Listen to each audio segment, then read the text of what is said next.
Something really powerful is happening in Nepal. A youth movement is shaking up the entire political landscape. But is this just another protest? Or could it be a real, honest-to-goodness turning point for the nation?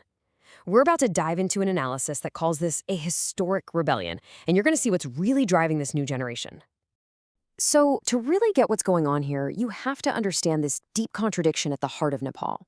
On one side, you have the beautiful Nepal the world knows and loves, the land of Buddha, Sita, and Sagarmatha. But for the people living there, the day-to-day reality is often the other Nepal, a place that's been struggling for decades against a system just bogged down by corruption, nepotism, and cronyism. And look, this is not a new problem, not by a long shot. Nepal has been through these massive political upheavals, from a monarchy to a republic, and its people have paid a huge price for every single one. But here's the thing, after all that struggle, that dream of just, good governance, of basic transparency and justice, has somehow always stayed just out of reach.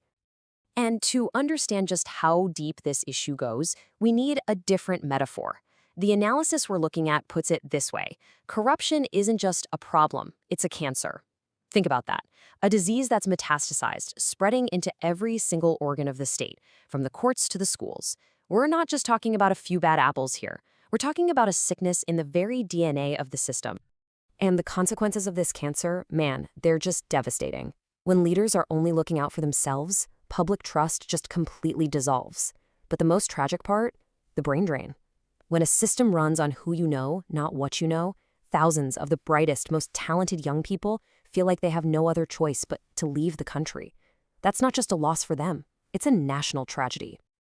Okay, so in the middle of all this decay, something new is happening. A new generation is standing up and refusing to be silent anymore. We're talking about Gen Z. And they are a completely different breed, born with the internet, connected to the world, and absolutely unwilling to put up with the same old story their parents and grandparents had to endure. So let's break that down. Who exactly are we talking about when we say Gen Z?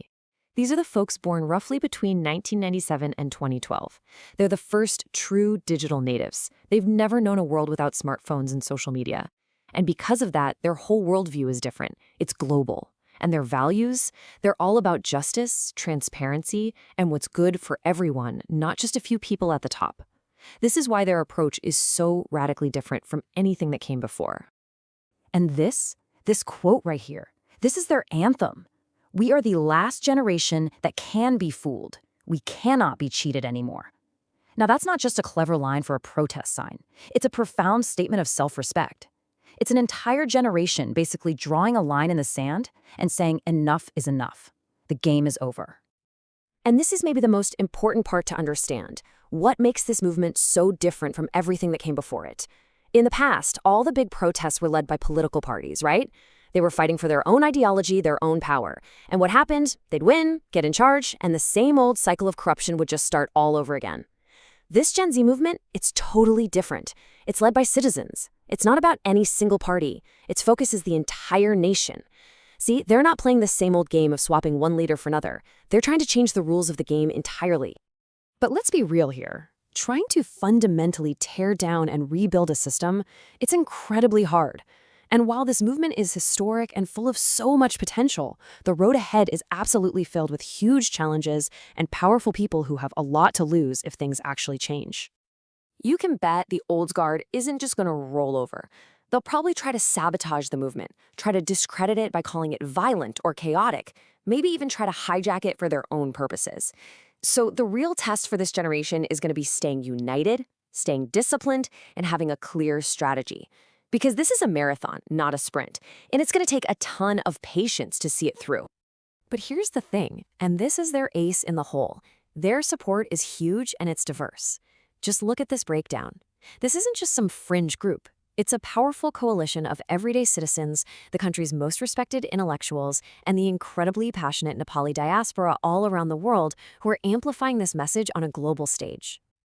And that's why so many people are behind this. They get that this isn't just another protest about one single issue. The goal here is so much bigger. It's about purifying Nepal's democracy. It's about changing it from something that's just about casting a vote every 5 years into a real, living culture of constant transparency, accountability, and a system where what truly matters is what you know, not who you know. So when you step back and you look at the whole picture, the frustration, the new generation, the unique nature of this movement, you have to ask, are we watching a genuine historic renaissance for Nepal? Could this be the moment that future historians point to as the start of a massive transformation? Just imagine for a second if they pull this off. What does that future look like?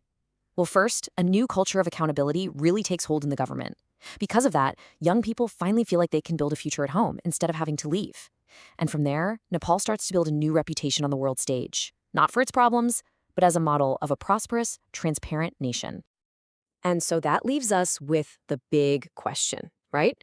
Is this just a flash in the pan, a fleeting moment of anger that's going to fade away like other movements have? Or are we watching the difficult, messy, but genuinely hopeful first pages being written in a brand new chapter of Nepal's history? Only time is going to tell.